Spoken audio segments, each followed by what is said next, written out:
I said, relocation is hard. There is no tree that we are plucking money from. Every money that I make, I work for it. And I mean hard work. Nursing job here, you work for your money. It's not you come on a shift and you're pressing your phone. You don't even see your phone for your entire 12-hour shifts, most times. So I want you to see that it is hard, but can you do it? Yes. Will it take time for you to get settled? Yes. But in all these things, don't give up hope. Don't give up on your dream.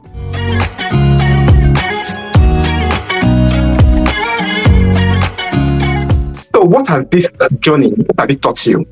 What lesson have you learned from this process? The biggest lesson I'll say I've learned is that you really don't know how much you have inside you until you step out, until you try to do something. This journey has taught me patience. Oh my God. It has taught me patience. In 2022, when I went to write my exam, my NCLEX exam for me to be able to come to the US, I failed the first time I took the exam, and it was a huge shocker for me. I'm not claiming to be like the most intelligent person in the world, but I want to say I'm smart. I believe I am a very smart young lady, because for every exam I went to Nigeria, in my nursing school, my midwifery school, I didn't fail any exam. I didn't fail any exam. So it was, to me, it was a rude awakening, I would say, that I failed that exam. But at the same time, I told myself the truth, which is I didn't prepare for that exam. So I went back. I didn't allow that failure define me or define my process. I didn't say, oh, you know what, I'm just going to give up. I tried my best. Nah, I went back. I felt ashamed. I'm never going to lie. Because, I've always been like the girl who never fails an exam. In fact, when I was even telling one of my lecturer, who is like my family now, when I was telling him that I didn't make the exam, the wife was like, you must be joking. Yeah, that's how she thought I was actually joking, or was actually pulling their legs, but I wasn't. But one thing whole thing taught me was I was able to go back and read, and I came back and I go and beyond when it comes to passing that exam. And it taught me that I'm tenacious. It also taught me, this entire process has taught me that anything, you can do anything you put your mind to. Like anything you set a laser focus on, that this is what I want to do and this is what I want to become, you can do it. Like, you can do it. It might not come immediately, but if you keep your eyes on your goals, definitely it's going to come. What advice would you give to someone trying to relocate to the US or any other place at all, or who is just about to start that process? Then what one advice would you give to someone who is trying to go on this journey too? First and first, if you have not started, you're scared of starting, start. One of the biggest advice I still give to myself to today is, you're scared to do it. You're afraid, you're scared, you're afraid, you're shaking. Do it scared, but do it anyways. Like, just start. Just put your first leg in front of your feet. That is the start of a journey of 1,000 miles. It begins with a step, and it's not just a hearsay or what people say. It's actually the truth. Just start. Don't wait for anything. Don't say, oh, I don't have. Some people now are waiting for when they have 10 million naira in their account. When I started this journey, I literally had 120,000 naira. I needed 170 or 180k to start this process, but I had 120. What did I do? I went to solicit. I went to look for who to ask for help. And because now I'm coming to this person with a plan, I didn't come empty. The first time I went to meet my uncle to send me abroad for schooling, I came very empty. I have not done anything. I just came and say, oh, send me abroad. I was a child. And of course, somebody's going to throw their money at you when they don't see that you are not even invested in your own dreams. But the second time I went to meet people, telling them, this is what I want to do, this is what I want to become, this is what I need to do to get to where I want to become, this is what I have, and this is what I need, I was able to raise some money to be able to start the process. When I got my authorization to test, I had no idea how I was going to travel to take the exam. But that didn't stop me from applying for the visa. That didn't stop me from looking for help. First thing first is to start. Now, my second advice is to who have already started. Relocation to any country, the US, the UK, Canada, anywhere, is hard. That is the truth. It is hard, and it is hard work. It would require you to do a lot of sacrifices. It would require you to give up a lot of pleasures. It would require you to give up a lot of things. It would require you to have sleepless nights. Now, you might be looking at yourself and be like, nah, I'm not up for all these things. But the truth is that if you don't try, you would never know. And the first thing first for you to do is to do what? To try. Try and do it. Okay? So when I say you will give up things, during my process, I was making good money in St. Nicholas. I was making enough money for me to be able to rent an apartment with my friend. I did not. I was commuting 2 hours to work. I would wake up at 6. My work starts at 8. But I wake up at 4:30, 5 o'clock. I'm out of my house before 6. I'm at work in St. Nicholas on the island by 8. I'm at work on time. I try to sleep around, if I have to work like back-to-back shifts, then go back when I have longer days off. Those are the things that I was doing. Those are the sacrifices I was making. I wasn't going out to all the hangouts my friends were having, because I knew I had a goal. I had somewhere I'm going to. I knew there's something I need my money for. I didn't need my money to go for shoppings and things like that. I'm not saying don't take care of yourself. Please do. But know that, ask yourself, is this thing more important? In my entire journey in St. Nicholas, I bought only one dress for myself. One clothes. That was the least thing I bought for myself with all the money I was making. But now I'm in the US. Let's not even fat. When I went back to Nigeria recently, I came back empty because I had to pack all my clothes back home to give my sisters.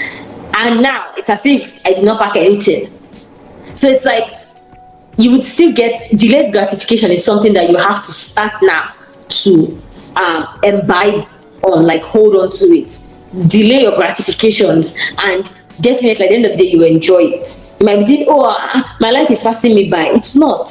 You're fighting for something. You're fighting for something that would work for you. You're fighting for a better future for yourself and that of your family and your children. So don't stop fighting. Don't give up on your dreams, on yourself. Things now are hard.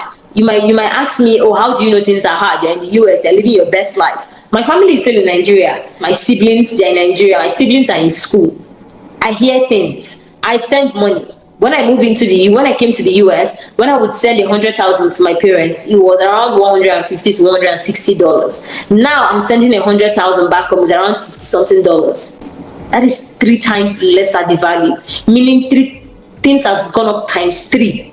So I know that things are not exactly the same way as I left it, and you might be like, I don't understand. I get it. But one thing I know for sure and for certain is that anything you put your mind to, you would get it. Don't give up on your dreams. Don't sit on your dreams. Don't try to say, it's not worth it. It is worth it. You are worth it. What you're doing is worth it. So lastly, for people who just came into the US or who just relocated and are like, it's been 1 year, it's been 2 years, I'm not seeing anything. It's as if I'm just playing around. Like I said, relocation is hard. There is no tree that we are plucking money from. Every money that I make, I work for it. And I mean hard work. Nursing job here, you work for your money. It's not you come on a shift and you're pressing your phone. You don't even see your phone for your entire 12-hour shifts, most times. You don't even have the opportunities to reply an important text, except on your break, which is for 30 minutes. So 30 minutes only. There is no extra. Okay, and it's an unpaid 30 minutes break. You're not being paid for it. So I want you to see that it is hard, but can you do it? Yes. Will it take time for you to get settled? Yes. But in all these things, don't give up hope. Don't give up on your dreams. Don't say, maybe it's not for me. I didn't come from a wealthy family, in case you are mistaking it. I did not. My parents are not rich at all. They struggled to send me to school, and I knew that coming out from school I had to struggle for myself too as well. And I didn't want to do anything illegal. I didn't want to take shortcuts, because I knew from a very early stage that taking shortcuts in life will just land you back to where you were in the beginning. if not worse. So I'm already saying too much, but don't give up on your dreams.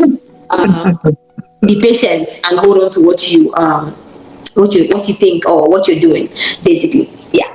Thank you very much, Chinaza, for sharing your story with us. You're welcome. Our viewers, if you have enjoyed this story and if you are inspired by this story, please leave your comment so that we can have an engagement about what Chinaza has said.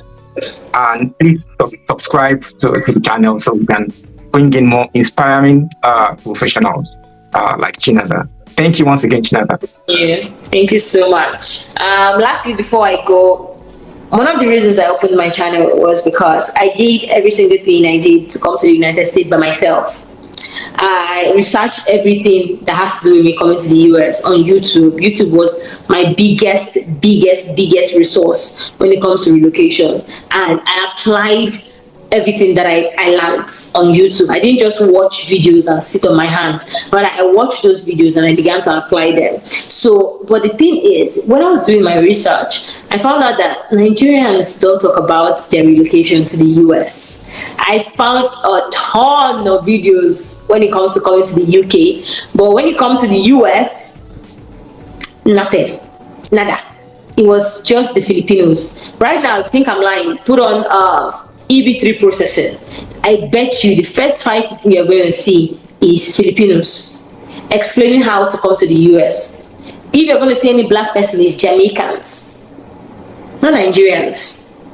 That's what you see. And I'm like, okay, I need to be able to put up a channel where people will be able to relate, where my people will be able to relate, not just my people, Africa as a whole will be able to relate that, okay, this lady moved to this country and this is how she did it and this is how I can do it. I can replicate every single thing that she has done and I will be at the same place that she is today.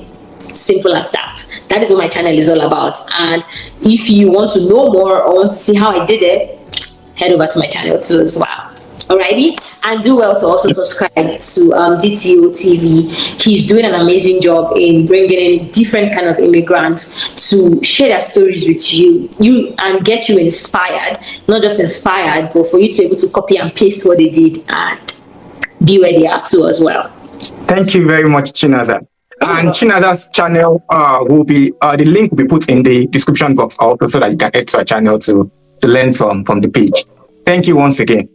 You're welcome. You're welcome. I really appreciate this interview. Thank you for interviewing me. I appreciate it.